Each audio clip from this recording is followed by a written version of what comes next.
नमस्कार, आप देख रहे हैं सूर्य टाइम्स। अभी मैं एक शो लेकर आया हूँ विद्यार्थियों के लिए, बहुत काम की चीजें हैं। 10 का दम केबीसी जैसे देखा होगा ना आपने, वैसा ही एक शो है जिसमें 10 क्वेश्चन पूछे जाएंगे कुछ बच्चों से। ये लोग हालांकि सिलेक्टेड है, मैं इनका परिचय दूंगा। और उन 10 जो क्वेश्चन हो गए वो केबीसी से होता है ना, समझिए वही है एक तरह से विद्यार्थियों का केबीसी। और उसके बाद एक दो आपसे एमसीक्यू पूछे जाएंगे जिसका आंसर आपको कमेंट में देना है। तो मेरे साथ आज के जो दो गेस्ट है, हमारा ये पहला प्रोग्राम है, हमारे साथ ये दोनों सिलेक्टेड है। तो सबसे पहले आप लोग बहुत बहुत बधाई हो।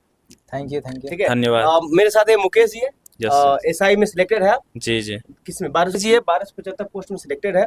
और हमारे साथ नीतीश बाबू है, इनका तो बोलते हैं दोनों हाथ में लड्डू है, तो दो दो सिलेक्शन है क्या है और 64 पोस्ट एक्साइज में भी है। चलिए ठीक है, तो हम लोग शुरू करते हैं आज का शो। जी जी रेडी? बिल्कुल। Are ready? जी जी। चलिए क्वेश्चन पूछे जाएंगे इनसे। पहला क्वेश्चन ये है स्क्रीन पर, बुदान पहाड़ी एवं बादाम पहाड़ी किस लिए प्रसिद्ध है? आपके सामने ऑप्शन है कोयला, लोहा, सोना या तांबा। ये लोहा के लिए है। पहला टीला लोहयस के लिए है और ये बादाम पहाड़ी ओडिशा का लोहयस के लिए। यानी कि लॉस लॉ कर दें। जी जी लॉक कर। चलिए लॉस के लिए बिल्कुल सही जवाब है आपको लोग का। जी जी। बहुत अच्छा। नेक्स्ट क्वेश्चन है, नाम दफा राष्ट्रीय उद्यान नेशनल पार्क किस नदी के तट पर स्थित है? आपके सामने ऑप्शन है ब्रह्मपुत्र, तीस्ता, अरुण या बराक। नाम दफा ये तो अरुणाचल प्रदेश में है और वहाँ से ब्रह्मपुत्र नदी किनारे है। ब्रह्मपुत्र नदी किनारे। जी जी लॉक कर दें। बिल्कुल बिल्कुल। चलिए ये भी आपका सही जवाब है। बहुत फास्ट हो रहा है क्योंकि भाई ये लोग सिलेक्टेड हैं तो सवाल तो जल्दी ही बताएंगे। नेक्स्ट क्वेश्चन है, कोयल एवं शंख नदियों के संगम से एक नदी का उत्पन्न होता है, यानी एक नदी बनती है, उस नदी का क्या नाम है? आपके सामने ऑप्शन है, option A Subarnarekha, B Damodar, C Brahmani, D Budhi Ganga. ये दोनों नदी झारखंड की नदी है और ये ब्राह्मणी नदी बनता है दोनों। ब्राह्मणी नदी बनती है, जी पक्का लग रहा है ब्राह्मणी जाएंगे इनके साथ? जी हाँ? देखिए। दो दोस्त मिलकर खेल रहे हैं, सोच लीजिए। बोलिए। अगर आप लोगों ने 10 सवाल का सही जवाब दिया तो 1100 रुपए की राशि आपको मिलेगी। आप उस राशि को बच्चों में बांट सकते हैं, कुछ भी यूज कर सकते हैं। लॉक कर दे। जी जी लॉक कीजिए। बिल्कुल सही जवाब है। कोयल और शंख नदियों का जो संगम हमने पूछा था किस नदी का उत्पन्न होता है ना, दोनों के मिलने से, तो ब्राह्मणी नदी का होता है। बिल्कुल सही जवाब है। नेक्स्ट क्वेश्चन है, एक चीज और, संगम से सवाल आया, आप लोग दोनों कुंवारे हैं या शादी हो गई आप लोग? जी कुंवारे हैं बिल्कुल। अखंड कुंवारा है। जी एकदम। हाँ भाई। जी जी बिल्कुल। तो आप लोग का संगम का क्या प्लान है? मतलब हाथ पीला उला करना है, शादी उदी क्या स्थिति है? माँ बाप देख रहे हैं, अपने देखना है? अभी तो ऐसा कोई प्लान है नहीं। अभी तो जस्ट रिजल्ट हुआ है, इसके बाद हम लोग ज्वाइन करेंगे और ट्रेनिंग होगा, उसके बाद तो देखा आप जाएगा। खुद से मतलब कहीं देखेंगे आप लोग या मम्मी पापा के डिपार्टमेंट में छोड़ देंगे? ये मम्मी पापा के डिपार्टमेंट छोड़ देंगे। गृह मंत्रालय कोई है नहीं ना जी, कोई जीएफएफ है आपकी? नहीं नहीं बिल्कुल नहीं। ओके कोई नहीं। चलिए थोड़ा सा हंसी मजाक था। नेक्स्ट क्वेश्चन, पुदुचेरी को किस राजनेता या दार्शनिक ने फ्रांसीसी संस्कृति का खिड़की कहा था? आपके सामने ऑप्शन है विनोबा भावे, पंडित जवाहरलाल नेहरू, गांधी जी या श्री अरविंद घोष। सही जवाब क्या होगा? इसमें तो हम अरविंद घोष बोल सकते हैं but किसके साथ जाएंगे, क्या होगा सही उत्तर? जवाहरलाल नेहरू।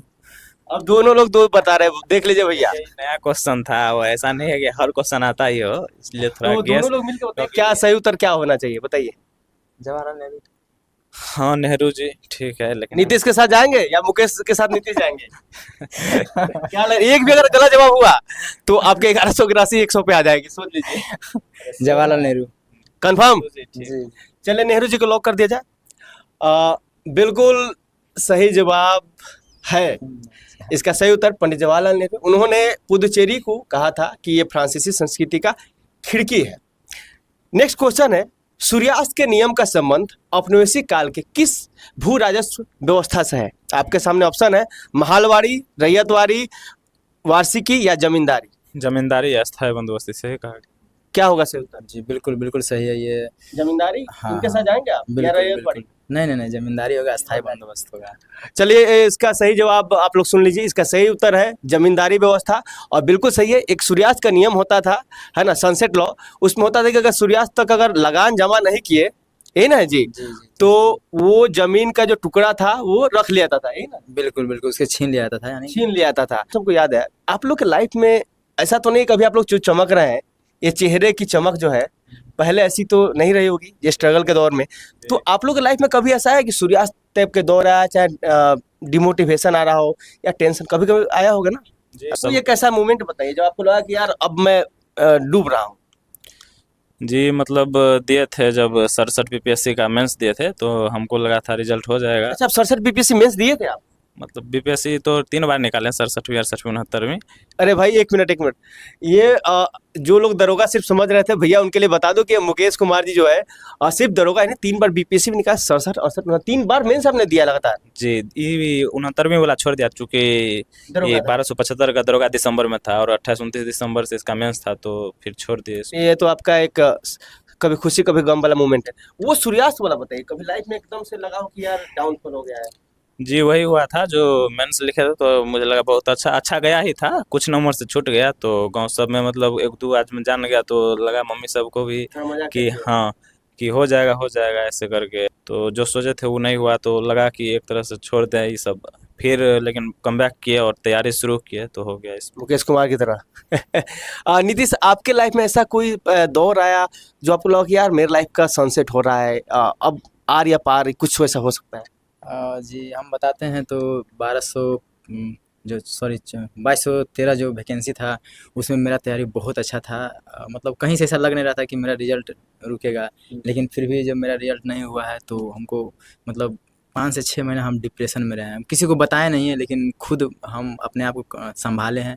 कि और अंदर का ये दर्द है गाली बाहर ना निकालो, अंदर ही जख्म पे मरहम लगा लो। हाँ? हाँ बिल्कुल बिल्कुल, क्योंकि ये सब चीज़ें जो है ना बताने से कोई फ़ायदा है नहीं। तो अपना संघर्ष खुद ही आपने किया है ना? बिल्कुल, मतलब ऐसा भी टाइम आया है कि हमारे लाइफ में कि मेरे पास पैसे नहीं थे लेकिन फिर भी घर वाले बोलते थे कि पैसे हैं, तो हम बोलते थे कि हाँ है पैसे, और हम चावल और चोखा जो होता है वो सब खा के ज़िंदगी बिताए हैं, लेकिन हम एक्स्ट्रा पैसा कभी नहीं मांगते थे। अच्छा, कभी आप ये बताते भी नहीं है कि लोग ऐसा कहेंगे यार झूठ बोल रहा है, इस टाइप से बहुत लोग ऐसा सोचते भी हैं, लेकिन आपने वो दौर देखा है चावल चोखा वाला? बिल्कुल बिल्कुल, क्योंकि हमको लगता है कि जो भी स्टूडेंट यहाँ पे सरकारी जॉब की तैयारी करने आते हैं वो लगभग लोअर मिडिल फैमिली से ही होते हैं, और कोई मतलब ये लाइफ हर किसी कोई झेलता है। हम नहीं ये कह रहे हैं कि सिर्फ मैं ही झेला हूँ, हर कोई झेलता है, क्योंकि वो बहुत ही स्ट्रगल वाला टाइम होता है। और जब बेरोजगारी का दौर ये सब। हाँ तो आपने सुना, एक देखिए हर किसी के लाइफ में एक फेज आता है उतार चढ़ाव का, सूर्यास्त का, फिर सूर्योदय होता है, न घबराओ तुम, बढ़े चलो, है ना? चलिए नेक्स्ट क्वेश्चन नंबर 7 आपके सामने है कि एक रिपोर्ट है, वैश्विक लैंगिक अंतराल रिपोर्ट, जेंडर गैप इंडेक्स, आप सबने नाम सुना है? वो एक वैश्विक संस्था है, वो कौन जारी करता? ऑप्शन है आपके सामने, world bank, UNICEF, UNESCO, world economic forum. ये वर्ल्ड इकोनॉमिक फोरम WEF। जी जी, विश्व पक्का लॉक कर दे? बिल्कुल बिल्कुल सही यार बात। आप लोगों को लग रहा है फुल टॉस जा रहा है क्या? ये सवाल बहुत अच्छा है। पहला शो है, पहला शो का पहला एपिसोड है, और नीतीश जो है ये इनका ही एक सुझाव रहा है कि सर आप ये कर रहे हैं कि बच्चों के लिए कुछ फायदा हो, तो हमने शुरू किया है। और ऐसा नहीं है कि भैया लॉलीपॉप ही दे रहे हैं, सवाल तो टफ आ ही रहे थे। पक्का लॉक बिल्कुल कर दे? एकदम सही है। सिलेक्टेड है तो डाउट नहीं करना है ना, जीते की चाल और सिलेक्टेड पे कभी संदेह नहीं, क्या कर नहीं करते। चलिए बहुत सही है, WEF वर्ल्ड इकोनॉमिक फोरम इसका सही उत्तर है। क्वेश्चन नंबर 8 है, ये क्वेश्चन आप लोगों के लिए थोड़ा चैलेंजिंग होगा। भारत का एकमात्र जिला है जिसकी सीमा 3 राज्यों और 2 देशों से लगती है, वो कौन सा जिला है? आपके सामने ऑप्शन है, दार्जिलिंग, तवांग, दीमापुर या सोनभद्र। सोनभद्र के साथ हम जाएंगे, क्योंकि सबसे पहले सवाल को अच्छा से सुनना पड़ेगा और जानना repeat पड़ेगा। कर दे। हाँ फिर से, क्योंकि सवाल में ये कहा गया है कि भारत का एकमात्र जिला, टाइम का बाउंड नहीं है क्योंकि आप लोगों ने 5 क्वेश्चन पार कर लिया। भारत का एकमात्र जिला कौन सा है जिसकी सीमा 3 राज्यों से और 2 देशों से घिरा हुआ है? देश। हाँ तो तो ऑप्शन था आपके सामने, दार्जिलिंग, तवांग, दीमापुर और सोनभद्र। इसको अगर मैपिंग और जिनको याद है ज्योग्राफी का तो वो बहुत आसानी से बना देंगे, और ऐसे इसका आंसर तो छट जा रहा है, बिल्कुल छट जा रहा है, क्योंकि तवांग तो होगा नहीं, और दीमापुर जो मेघालय का एक अथी है, नागालैंड। सॉरी नागालैंड का एक डिस्ट्रिक्ट है, तो वो नहीं होगा, तो बच गया। सोनभद्र तो होगा ही नहीं। सोनभद्र होगा? नहीं, थोड़ा सा आप कुछ और सोच लिए थे। नहीं, ऐसा क्वेश्चन था। 5 तो इसका आंसर दार्जिलिंग होगा। पक्का लॉक कर दे मुकेश? जी, दार्जिलिंग पश्चिम बंगाल में लगता है। जाएंगे अपने दोस्त के साथ, विश्वास है इन पे? हम विश्वास है, चूंकि हम भी सोचे तो दार्जिलिंग होना चाहिए, चूंकि दोस्त है, सोच लीजिए पक्का। हाँ पक्का होगा इसमें, क्योंकि दार्जिलिंग? उत्तर प्रदेश का 2 देश से लगता नहीं ना है, तो इसलिए। चलिए दार्जिलिंग लॉक कर दिया जाए। सही उत्तर है, बिल्कुल सही जवाब है आपका। दार्जिलिंग एक जिला है पश्चिम बंगाल का, जो कि 3 राज्यों और 2 देशों से घिरा हुआ है, ठीक है, नेपाल और भूटान से घिरा हुआ है, ठीक है। नेक्स्ट क्वेश्चन है, बिहार का पहला सुपर कंप्यूटर का क्या नाम है? ऑप्शन है बुध, महावीर, परम बुध, चाणक्य। जल्दी इस बताना। तो करंट का क्वेश्चन है और फिर भी कॉमन सेंस लग सकता है। परम बुद्ध हम बोल सकते हैं। क्या होगा? हाँ बिल्कुल सही, बिल्कुल सही। हम मुकेश जी के साथ पक्का? जाना चाहते हैं। हाँ। या लाइफलाइन लेंगे या डबल डिप? नहीं नहीं नहीं, नहीं, बिल्कुल ठीक सही है। है। आप लोग मार देंगे ना? हाँ हाँ परम।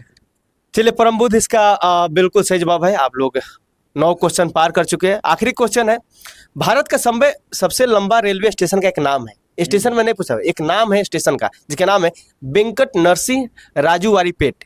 यह किस राज्य में है?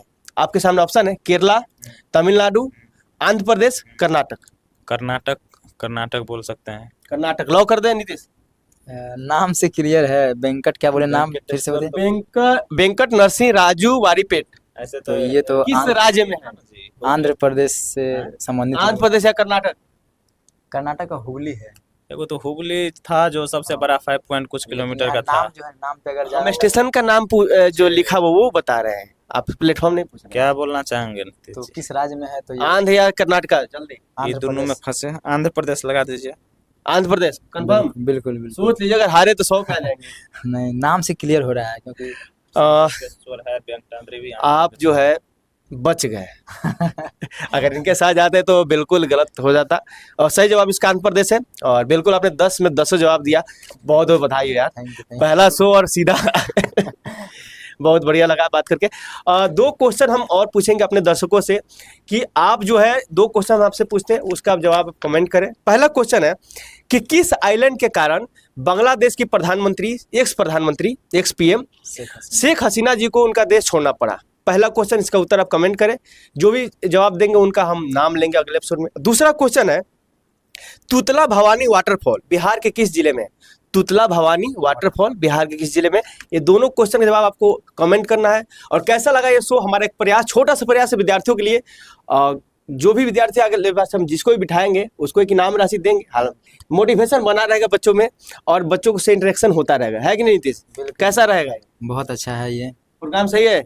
जी जी बिल्कुल सही है, विद्यार्थियों के लिए अच्छा है ये। चलिए, तो आप कमेंट करें, दोनों जवाब, दोनों प्रश्नों के आप उत्तर कमेंट करें। सही उत्तर जो भी देंगे उनका नाम हम अगले एपिसोड में लेंगे, और कोशिश करें कि हम उनको भी बुलाएं अपने एपिसोड में, है ना?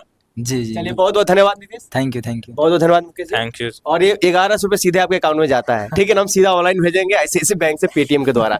बहुत बहुत धन्यवाद। देखते रहिए सूर्य टाइम्स। मैं हूँ सूर्या, आपका सूर्या भाई। और हमें सब्सक्राइब करें, फॉलो करें, और लाइक शेयर करना ना भूलें। जय हिंद, जय बिहार।